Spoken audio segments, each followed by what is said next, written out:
More than 20,000 kilometers of Great Wall never formed one continuous barrier. Its gaps reveal how China mastered extreme terrain and what that achievement still costs. That achievement was never only about stonework at a frontier.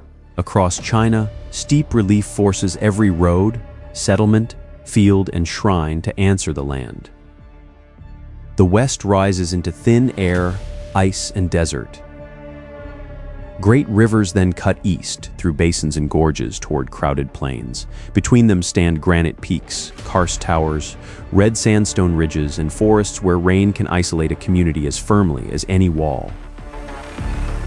The deeper story is how people kept joining these divided worlds without flattening their differences. Builders packed earth into ramparts, fitted timber houses to riverbanks, carved steps into sacred mountains, and led snowmelt toward farms and oases. Potters turned local clay into cargo for distant ports. Monasteries held roots across high ground.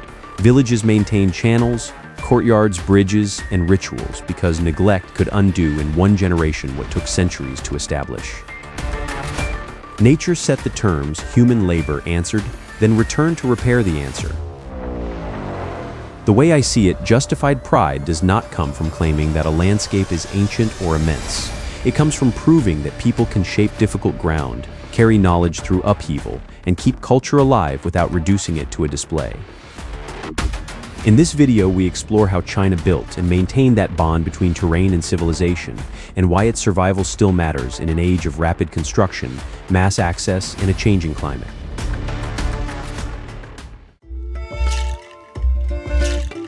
What looks like one barrier was actually a vast network, and it was never designed to seal China shut.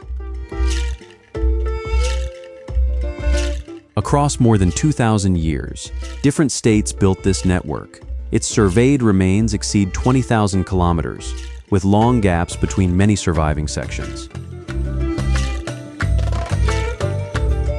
Walls, trenches, passes, forts, and beacon towers worked together. Their purpose was to observe movement, slow passage across the frontier, and channel people, animals, and goods toward controlled gates. The structure changed with the ground. Northern builders rammed earth inside wooden frames. Ming engineers used brick and dressed stone near key approaches to Beijing. Farther west, workers layered reeds, gravel, and compacted soil. This was engineering by constraint. Materials were not hauled blindly across the continent. Each region supplied what the ridge, desert, and transport chain could support. Shanhaiguan watched the coast, Zhuyongguan held a mountain approach, and Jiayuguan controlled the Hexi Corridor. Each pass concentrated movement where officials could inspect, count, and respond. Information moved as carefully as supplies. Smoke carried warnings by day, fire by night, and mounted messengers delivered the detail that a distant garrison needed.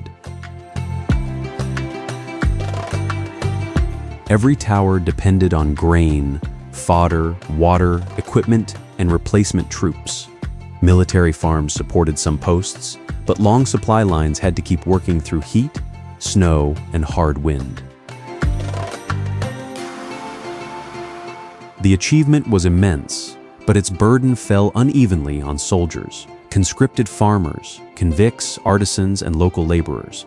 They cut, packed, lifted, carried, repaired, and returned when weather and erosion exposed new weak points. The wall's true scale was temporal as well as geographic. A frontier this long demanded repeated labor, accurate messages, stocked posts, and disciplined timing, not one burst of construction.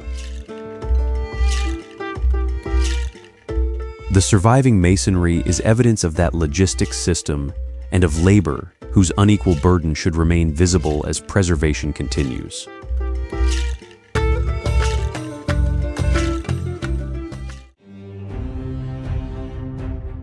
Terrain divides China. Roads, canals, and shared rules connect it. For over 5,000 years, high plateaus, deserts, mountain barriers, and river plains have forced every durable link to be engineered and maintained. The country descends eastward in 3 broad levels. The Tibetan Plateau stands above western basins and uplands, while Great Plains open toward the Pacific. This slope drives most major rivers east. Valleys become practical routes, while mountains turn each crossing into a test of labor and supply. In the north, the Yellow River carried fertile lues into millet and wheat fields. The same unstable load breached embankments and shifted channels, forcing repeated rebuilding of control works. Farther south, warmer rain-fed rice, dense settlement, and waterborne trade along the Yangtze. Geography did not produce one culture. It produced different ways of working and living. Uneven monsoons made irrigation, flood control, grain storage, and relief tests of state power. A government unable to move water or food could not hold distant regions for long. Early states rose inside these basins, and the Shang left the first substantial written records. More than 2 millennia ago, the Qin unified competing kingdoms and standardized measures, currency, administration, and writing conventions. Later roads and canals tightened the links. The Grand Canal moved tax grain and supplies from the Yangtze region toward northern capitals, turning transport capacity into political reach. Silk Road corridors opened the interior toward Central Asia. Civil examinations and officials gave successive dynasties a shared working language across enormous distances. Yet mountains, migration, border exchange, and local ecology kept difference alive. Dialects, cuisines, building methods, and identities survived because connection did not require sameness. Confucian ethics shaped duty. Taoism examined balance with nature. Buddhism built monasteries and pilgrimage routes. Earned pride lies in the work, linking a vast territory through repeated upheaval without erasing regional life.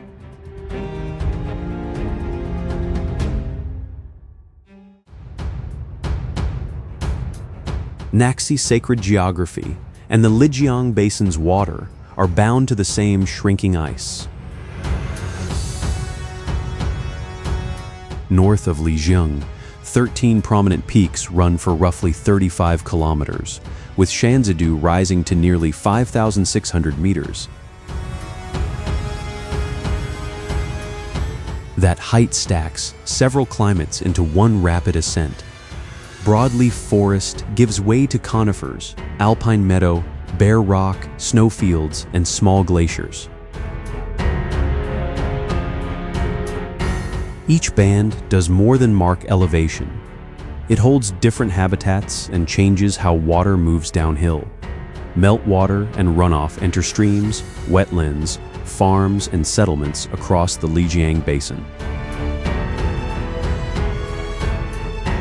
Fine glacial and limestone sediment can turn downstream water pale blue or milky around the Baishui River and Blue Moon Valley. For the Naxi people, however, this is not simply scenery or a water reserve. Jade Dragon belongs to Dongba sacred geography, origin narratives, ritual traditions, and the protective deity Sanduo. That knowledge binds the high ridge to life below. A shift in snow, ice, or runoff therefore carries cultural weight as well as practical consequences.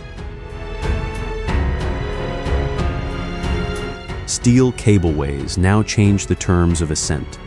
They pull large crowds rapidly toward high viewing areas, compressing a climb that would normally demand more time for acclimatization. Machinery can shorten the climb, but it cannot soften altitude, thin air, Cold wind and sudden clouds still restrict movement, while staff manage queues, medical needs, and weather closures. This access also brings climate change into direct view. Shrinking ice and reduced snow cover are easier to observe from routes that now carry visitors upward at scale. Glacier retreat alters the mountain's appearance, cold habitats, and the timing of seasonal runoff. What recedes high above can reshape water far below. Jade Dragon earns pride not from height alone, but from Naxi knowledge that links sacred ground to water and daily life across the Lijiang Basin.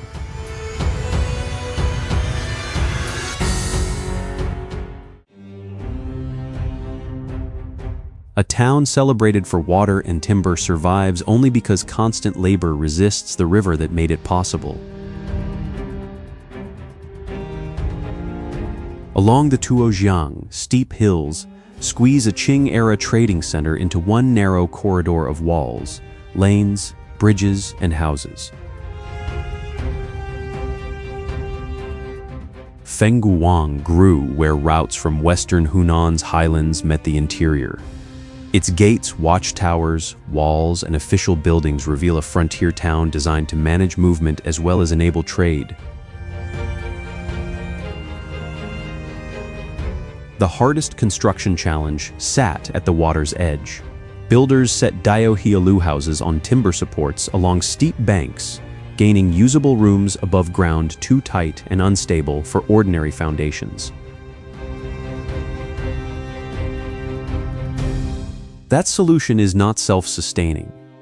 Dampness, insects, floods, and heavy use wear down foundations, drainage, and wooden frames, making inspection and repair part of the architecture. The river also had to carry people, goods, and routine life.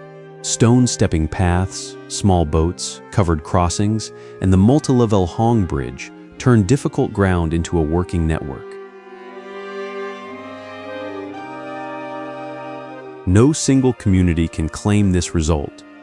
Miao, Tujia, and Han residents exchanged goods, building methods, food, and customs along the same compressed riverfront. That exchange gave Fengguang a layered identity. Not one fixed style, the town endured because practical knowledge crossed community lines and adapted to pressure. At night, lanterns and commercial lighting produce the town's most recognizable image. But the harder measure of survival appears early: deliveries, washing, waste collection, school journeys, and repairs. Tourism pays for jobs and conservation, yet it can also replace neighborhood shops, raise housing costs, and convert homes into accommodation. A preserved facade means less if ordinary life is pushed out. Fengguang's test is whether stilt house engineering and shared Miao, Tuye, and Han life can survive beside the Tuojiang without becoming a staged relic.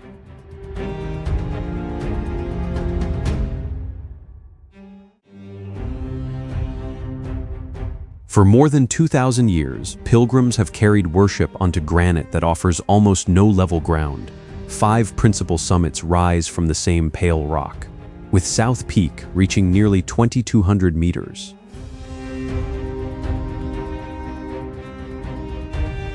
Huashan rises above Huayin as the western member of China's 5 great mountains. Its sacred standing did not remove the physical problem, it made people confront it. Uplift, jointing, and erosion split the mass into steep walls, narrow ridges, and deep ravines. Paths and buildings had to claim the few surfaces the granite allowed. For centuries, pilgrims and Taoist practitioners entered through Huashan Gorge. They climbed steps cut directly into stone and gripped iron chains beside sections that approached the vertical.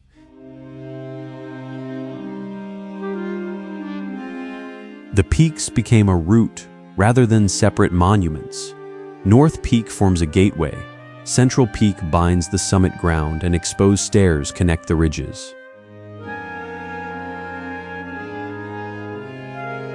Temples, shrines, and small hermitages occupy ledges where foundations must fit the rock. Builders adapted each structure to the granite instead of forcing broad platforms onto the mountain.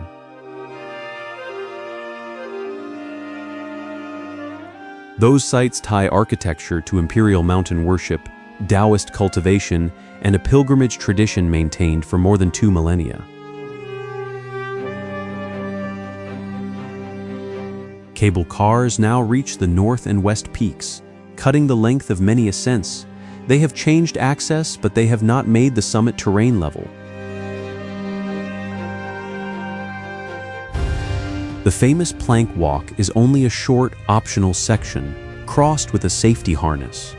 Huashan's larger achievement lies in the entire network of steps, chains, barriers, and ledge-bound buildings. Rain, ice, gusting wind, fatigue, and summit crowds can change the strain within minutes. Maintenance crews must keep inspecting the chains, steps, platforms, and barriers that hold access together.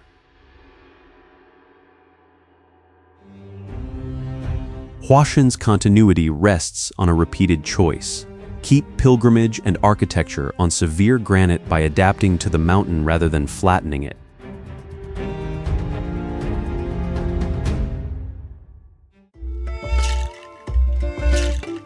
Ordinary bowls made inland in China crossed seas more than 1,000 years ago. Tens of thousands of Changsha ceramics in the 9th century Belitung cargo near Indonesia prove that this was not a local industry. The streets at Tongguan look old, but most belong to a modern cultural complex outside Changsha.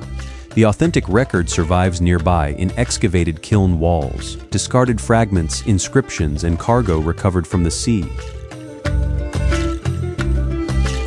From the 8th to the 10th centuries, the Changsha kilns turned out bowls, jars, ewers, storage vessels, toys, and other wares. These were useful goods made in volume for homes and distant markets. Yet utility did not mean plainness. Potters painted beneath the glaze with iron and copper pigments, laying down flowers, landscapes, calligraphy, short poems, and designs shaped by buyers beyond China. Every finished piece carried a long chain of work. Clay had to be selected, cleaned, mixed, shaped, dried, decorated, glazed, and stacked inside the kiln. The kilns themselves used the slope as machinery. Long dragon chambers climbed the ground, while crews fed them wood and fought to hold firing temperatures across uneven heat. Control was never complete. Some vessels cracked, warped, or emerged with damaged glaze, and those rejected pieces formed deposits that now reveal how production actually worked. Successful wares entered another engineered chain. Workers sorted and packed them, then river transport carried them down the Xiang toward Dongting Lake, the Yangtze network, and coastal ports. Painted jar therefore joined wood fuel, kiln design, skilled hands, waterways, commercial risk, and foreign demand. This coordination made decorated wares at scale and moved them far beyond their place of firing. Decoration can obscure the industrial discipline behind it. Workshops, firing demonstrations, and museum collections matter when they reconnect the finished surface with labor, fuel, transport, and risk. The excavated fragments, more than the new facades, preserve Tongguan's achievement, generations of disciplined production that carried decorated daily wares from inland kilns into maritime trade.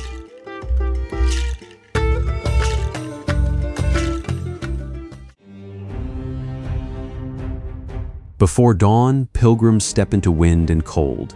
At Wutai, hardship remains part of the sacred route. 5 broad terraces ring Mount Wutai. North Terrace rises above 3,000 meters into strong wind, long winters, and a short growing season. One of China's 4 sacred Buddhist mountains, Wutai is associated with Manjushri, the bodhisattva of wisdom. Its power is spread across distance, not concentrated in one shrine. Pilgrims have crossed these heights since the early centuries of Chinese Buddhism.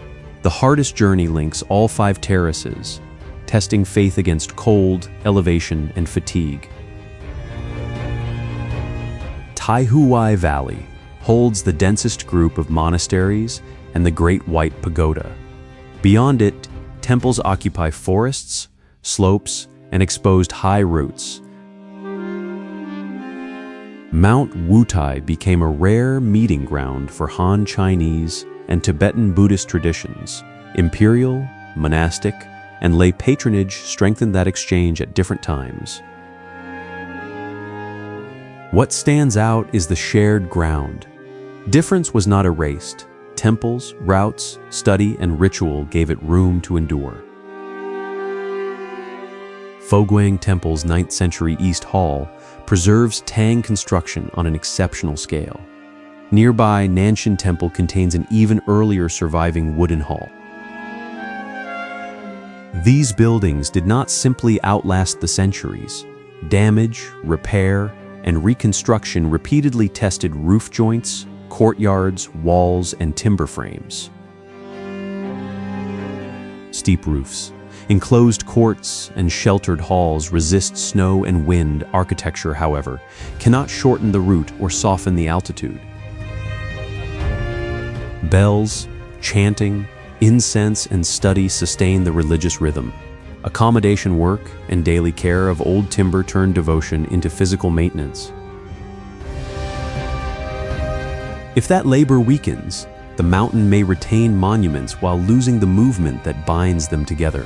Wutai depends on pilgrims, monastics, accommodation workers, and caretakers, keeping many sites active. Wutai remains a meeting place only while pilgrims, monastics, accommodation workers, and caretakers keep its dispersed sites active through movement, repair, and disciplined care.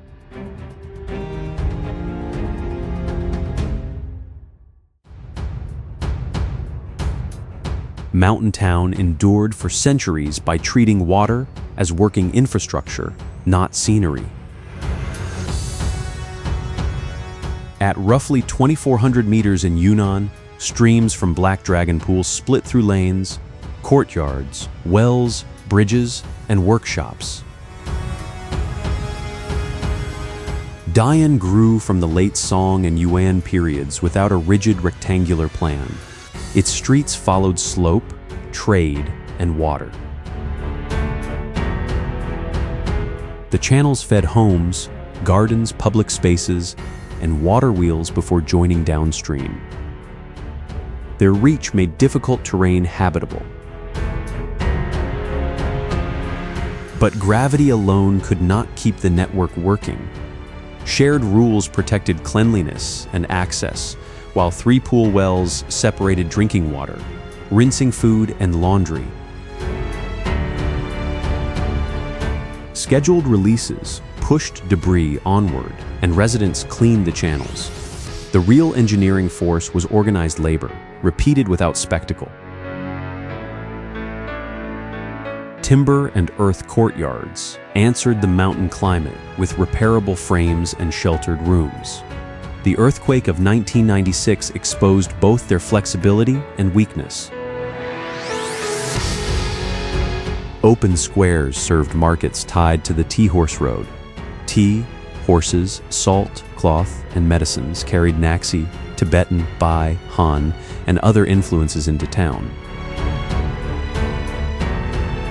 Naxi continuity also rests in Dongba pictographic manuscripts, ritual knowledge, music, language, and domestic architecture. These survive only when people use them.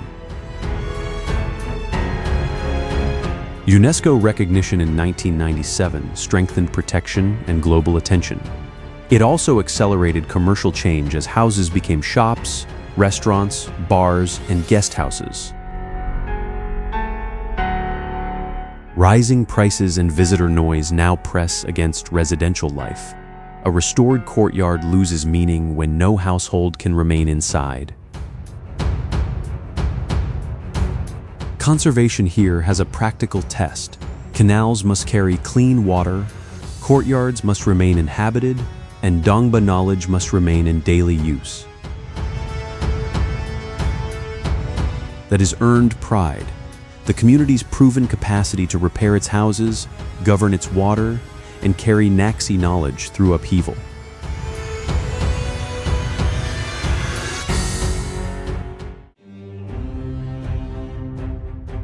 Boats once delivered salt and cloth beneath a waterfall. Above them, builders made level rooms without flattening the bank. Along the Yu River in western Hunan, timber houses and lower streets stand directly above broad falling water, where damp ground and scarce flat land shape every decision. Furong was once called Wangkun. It grew not as a scenic display, but as a river landing and market for mountain communities isolated by difficult terrain. Boats carried in salt, cloth, tools, and household supplies. They carried agricultural and forest products downstream, making the river the town's working connection to wider trade. From the former docks, stone lanes climbed toward homes, workshops, stalls, and trading rooms. Vertical movement became the town's basic plan because horizontal space was limited. Tuya builders answered that limit with Diao Xiaolu stilt houses. Their timber frames create level interiors on irregular slopes and extend useful floor space beyond the bank. Scraced structures also reduce contact with wet ground. In this climate, that separation is not decoration. It protects daily life from damp, runoff, and shifting river conditions. Timber offered another advantage. Worn sections could be repaired piece by piece. The town could renew parts of itself without discarding the whole frame. That knowledge supported Tujia life expressed through brocade, music, dance, food, and oral tradition, within a region also shaped by local chieftain rule. The 1980s film Hibiscus Town brought national attention, and Wangkun later adopted the name Furong. Tourism added restored facades, restaurants, guest houses, lit walkways, and dense evening crowds. The brighter image carries a harder obligation. Drainage channels must clear runoff. Deliveries must climb the lanes, kitchens must work, and timber must be inspected and repaired. Under Furong's lit facades, the older system still has to work. Timber must be repaired, runoff cleared, goods carried uphill, and Tujia life kept residential rather than staged.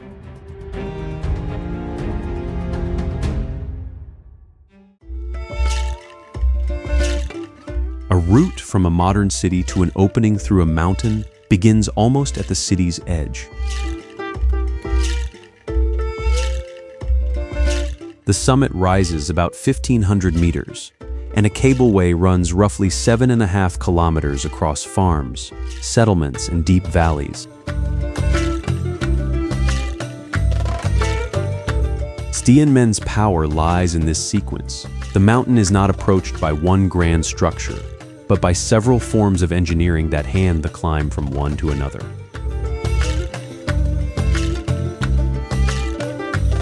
The cableway first clears occupied land, then meets the broken terrain above Zhangye. Each span must carry people across ground where a direct surface route would struggle.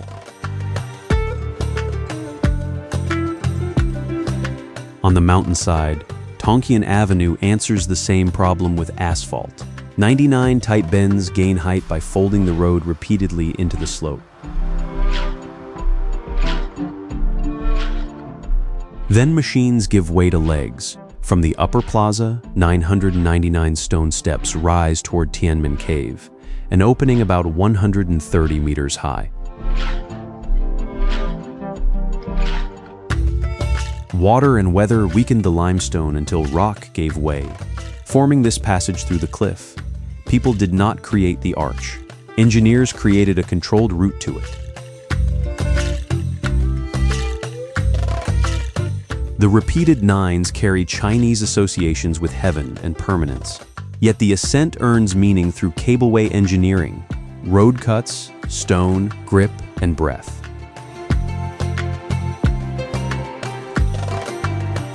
Above the cave, paths trace forest and exposed rock along the plateau edge. Glass floors expose the drop, but weather applies the harder pressure.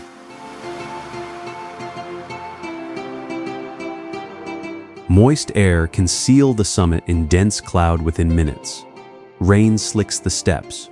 Wind interrupts exposed paths, and the city can vanish from view. Heavy crowds add another load. Narrow walkways require controlled circulation because access at this height depends as much on management as construction.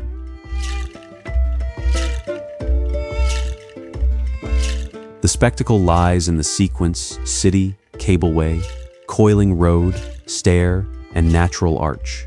The achievement is keeping that weather-bound chain operating safely as one route.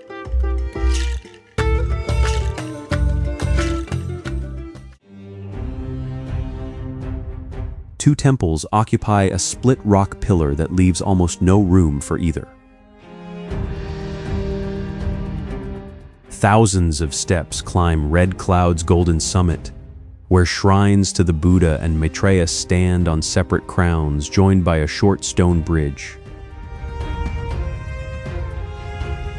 This is not Fanjingshan's highest point. The massif reaches about 2,500 meters, but this narrower summit makes the contest between geology and human will unmistakable. Every tile, timber, tool, ration, and container of water had to move along paths pinched by cliffs and rapidly changing weather. Building here was only the first test, keeping the route stable, the barriers secure, and the small temples intact demands repeated labor. Below that stone, the mountain protects a second inheritance. Its sharp rise creates stacked belts of old subtropical and temperate forest. The massif is ecologically isolated above the surrounding karst country. That isolation gave rare life room to persist. The Guizhou snub-nosed monkey has an extremely restricted wild range here. The rare Fanjingshan fir and many moisture-dependent plants share the same refuge. This concentration of native life helped secure World Heritage status in 2018. Moist air adds another pressure. It condenses over the upper slopes, bringing cloud, dripping forest, frost, and sudden changes in visibility. Those conditions make stone stairs slippery and concentrate movement onto controlled paths. More access would ease crowds, but spreading routes would cut further into protected habitat. Mushroom stone and the old golden summit show what weathering has left behind, resistant towers standing after softer material was stripped away. At Fanjingshan, restraint has become part of the engineering. Pilgrimage can continue only if the mountain is not opened without limit. Sit's earned pride is shared, long-standing worship remains active, old forest remains standing, and rare species still hold their narrow ground.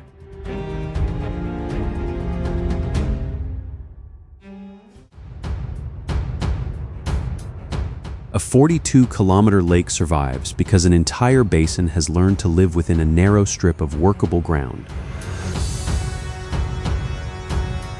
Along Erhai's western shore, the Kangshan Mountains rise sharply, forcing fast streams across alluvial fans before they reach the water. Those streams built fertile soil, but people made it durable. Channels, fields, roads, and villages were fitted between mountain pressure and the lake's edge. For the Bai, Erhai has never been scenery alone. It has carried fishing, farming, transport, markets, ceremony, and family memory.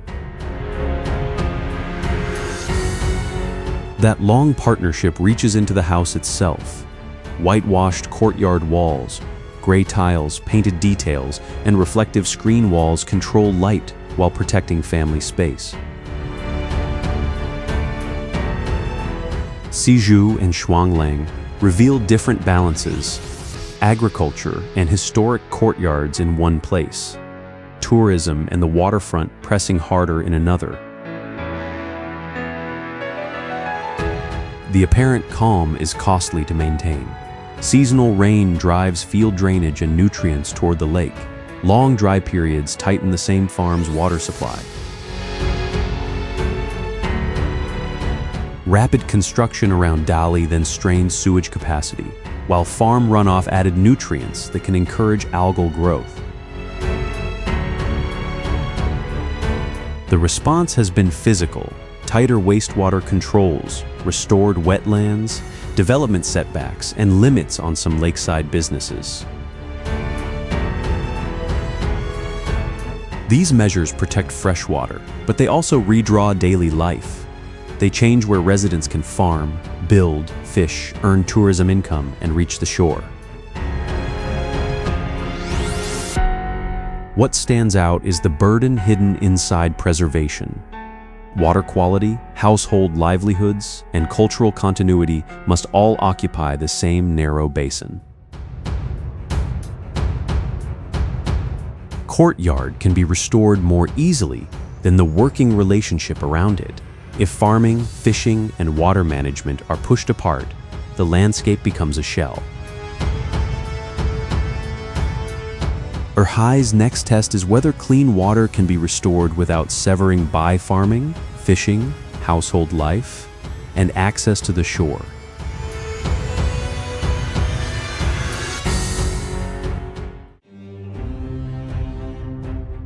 These hills look painted, yet every stripe is exposed rock being steadily cut away.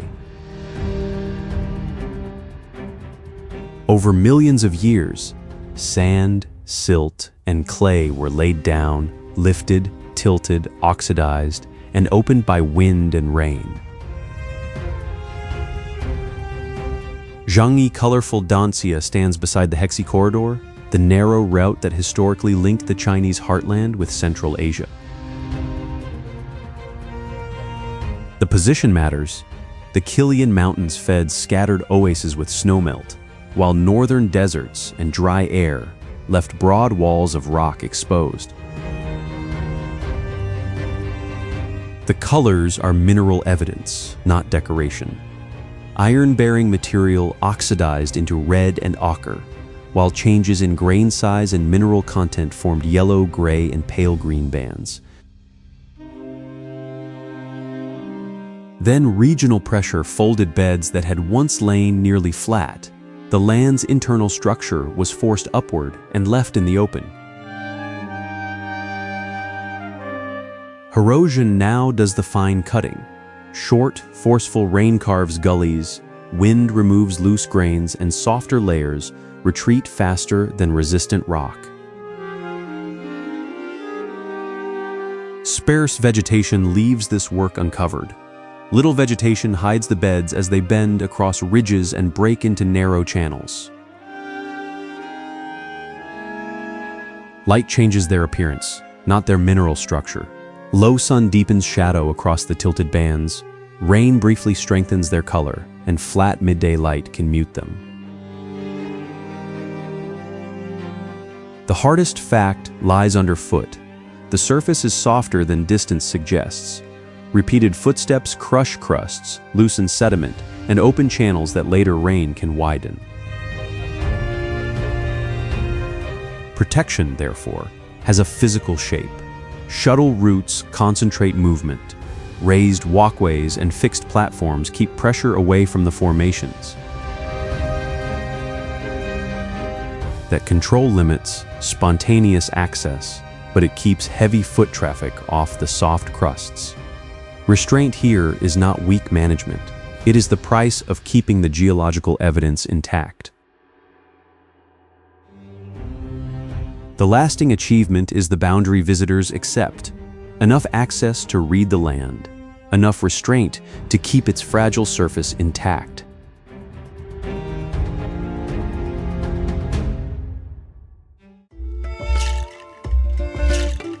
Four summits carry the names of sisters, but the youngest is the hardest of them all.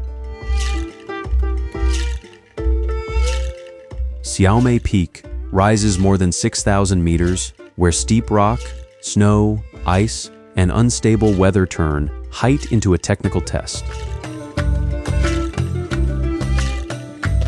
West of Chengdu, the road enters deep river gorges and climbs toward Shaojin County, compressing a major change in terrain and altitude into a relatively short distance.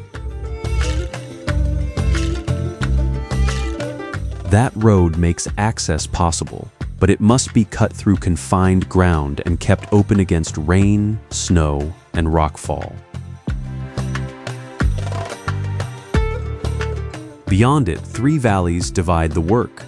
Shuangqiao carries road access through forest, meadow, and views of glaciated peaks.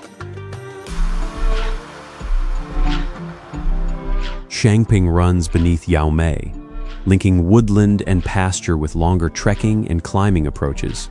Haizi crosses rougher ground toward alpine lakes and high meadows. There, movement can still depend on walking and local horse support. Beyond that point, steep slopes and thin air slow movement. With altitude, the land changes in stages: broadleaf forest, conifers, grassland, exposed rock, then permanent snow and ice. Each rise narrows the margin for error. Yet these mountains are not empty wilderness. Tibetan and Qiang influences remain visible in settlement, grazing, food, and religious practice around the high valleys. Livelihoods also hold the routes together. Drivers read the gorges, guides judge weather and altitude, horse handlers, lodge workers, and rescue teams share the burden of access. Behind every clear route and open lodge is a maintenance chain that one storm can push to its limits.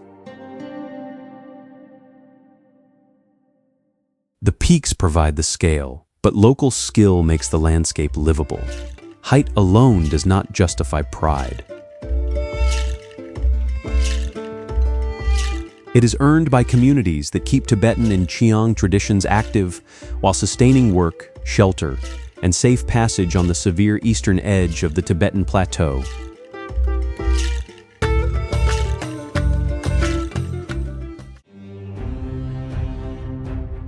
The Li River is a national image that still gets muddy, crowded, and put to work.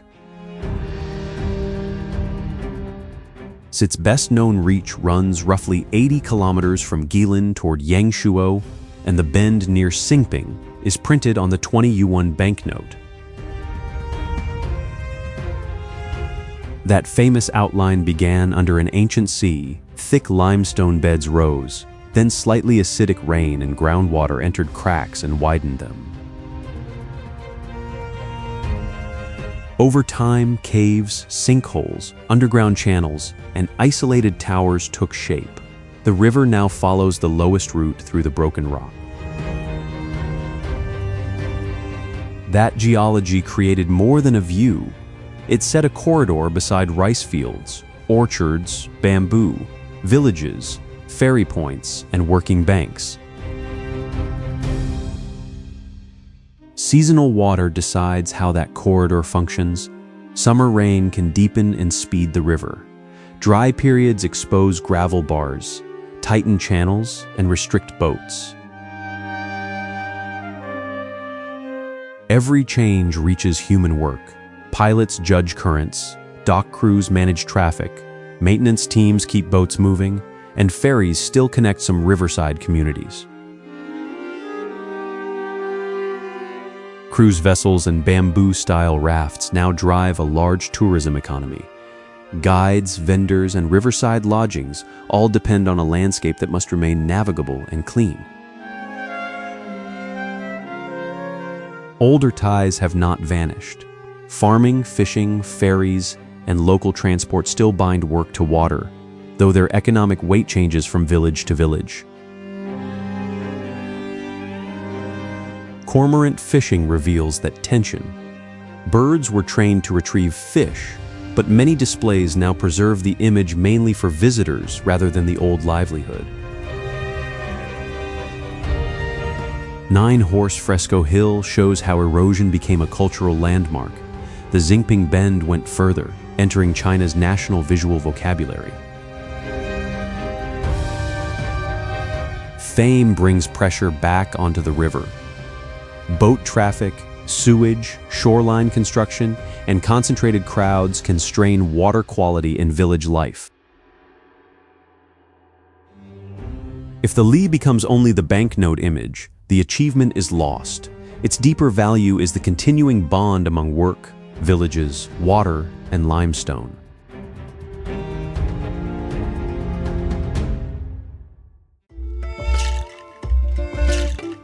The builders of Wudang did not flatten the mountain for a monument. They made the climb part of the monument. From foothill gates to Tianzhu Peak, more than 1,600 meters high palaces, bridges, paths, and temples mark one continuous ritual ascent. The decisive push came in the early 15th century when the Ming Emperor Yongle mobilized workers, materials, and supplies on an imperial scale.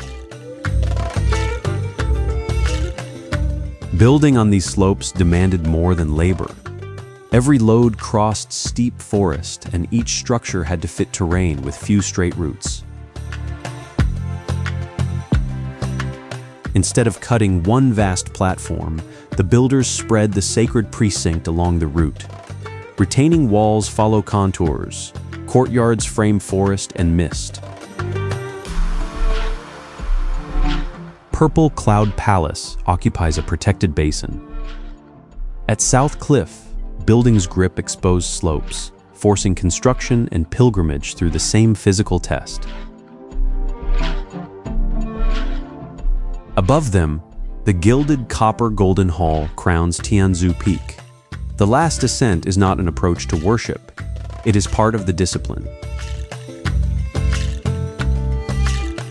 Wudang centers on Zhenwu, linked with the north, water, martial power, and imperial protection. That bond joined imperial ambition to Taoist practice. The mountain's physical culture applies the same logic. Internal martial arts and Tai Chi train breath, balance, controlled movement, and the redirection of force. Tradition credits the legendary Zhang Sanfeng with these arts, though the claim is not documented history. Wudang's enduring role in Taoist physical practice is firmer ground. Here, stonework and movement answer the same pressure. Read force, adjust position, and use strength carefully. Neither body nor building succeeds by meeting the mountain head-on. That achievement is never finished. Weather, political change, and heavy use have forced repeated repair across the sacred landscape. At Wudang, continuity depends on the same discipline taught by the mountain: fit architecture, pilgrimage, and bodily practice to force rather than overpower it.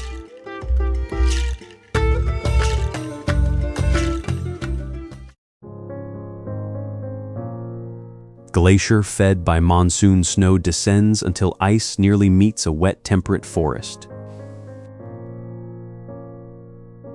Below Mount Zhangye, a summit above 7,500 meters, its main glacier has historically extended roughly 14 kilometers.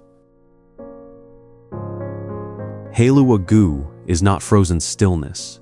It is a temperate monsoon glacier, loaded with heavy snowfall above and exposed to comparatively warm, wet conditions below. Parts of the ice sit near melting temperature. Water within and beneath it helps the glacier bend and move, while also making it less stable. Gravity then drives the ice through a drop more than 1,000 meters high. Pressure splits the surface into towers, deep gaps, and unstable blocks. Lower down, the glacier carries rock and piles it into moraines. Debris can cover the ice, hiding voids beneath ground that appears firm. Then the forest closes in, old conifers, moss, and dense undergrowth beside a moving body of ice. Few landscapes expose climate and ecology at such close range. Retreat keeps changing that boundary. Newly exposed soil and moraine preserve earlier ice positions, then record the return of lichens, grasses, shrubs, and trees. The sequence is plain cause and effect. Ice withdraws, new ground opens, plants reclaim it in stages, cold-adapted habitat shifts. Even the hot springs belong to the same physical chain. Groundwater enters deep fractures, warms below, and returns beside the glacier-fed valley. Human access cannot be fixed either. Roads, trails, viewing areas, and cable routes must adjust as weather, landslides, earthquakes, and moving ice alter safe ground. Continued retreat changes the distance between ice and forest, reshapes seasonal runoff, and shifts habitat. Maintaining access therefore demands observation, restraint, and repeated rebuilding. Here, maintenance can no longer mean holding a landscape still. It means tracking change, relocating access, and protecting the links among ice, water, rock, and forest as retreat continues.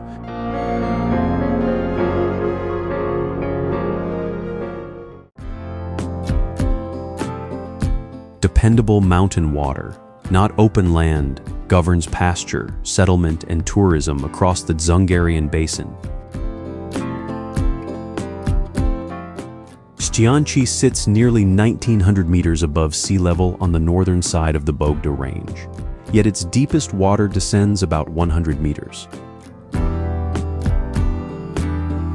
Ancient ice carved the basin. Debris left by the glacier then formed a natural barrier that still helps contain the lake.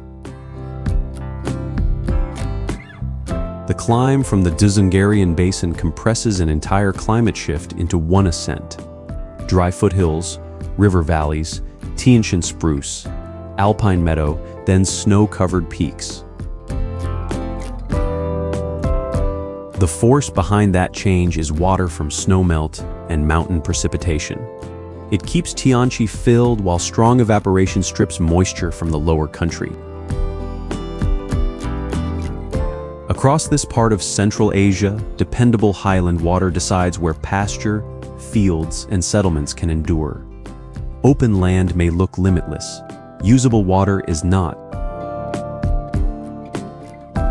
Kazakh herders answer those limits through seasonal movement. Sheep, horses, and other livestock shift between grazing grounds, while yurts provide mobile shelter. For part of winter, ice seals the lake. Summer opens the grasslands and brings the heaviest flow of visitors into a compact alpine basin. That seasonal surge now requires buses, boats, boardwalks, restaurants, waste collection, and shoreline management. The real achievement is not moving crowds uphill. it is keeping that access from degrading the water and ground. Tianqi is comparatively small, so concentrated use can quickly erode paths, disturb vegetation, raise noise, and reduce water quality. The same popularity that fills boats and boardwalks also increases the maintenance burden. Mountain water, Kazakh seasonal movement, mass tourism, and the Queen Mother of the West converge, where dryland rises into snow. Across China, earned pride has a condition. Water systems, routes, buildings, and local knowledge must remain working, not merely visible. At Tianqi, that means clean water, stable shores, and room for Kazakh pastoral life.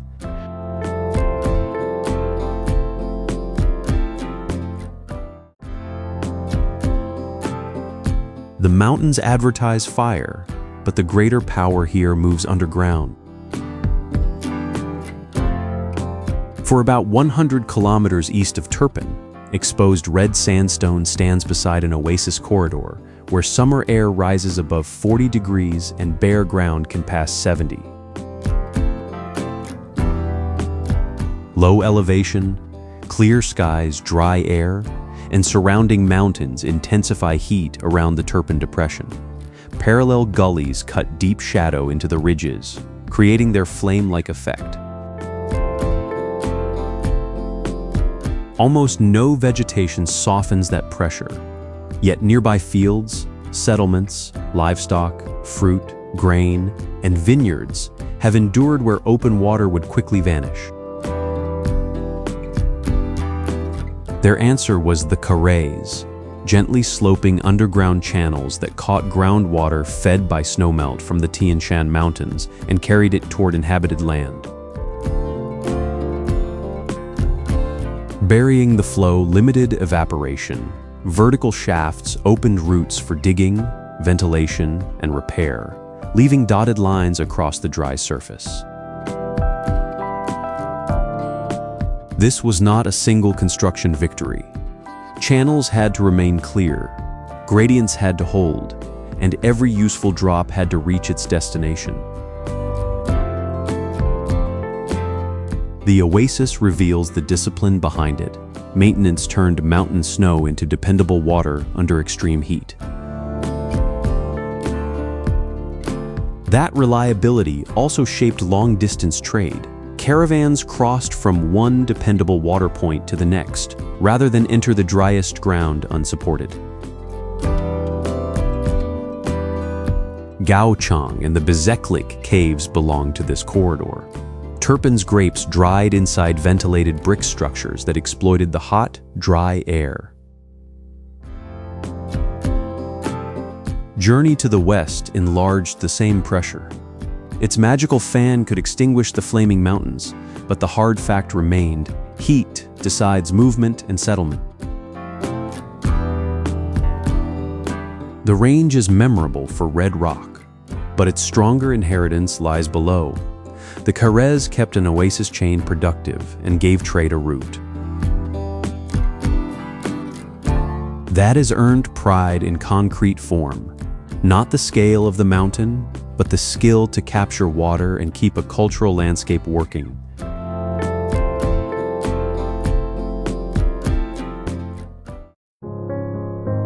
China's great cultural landscapes carry a hard lesson.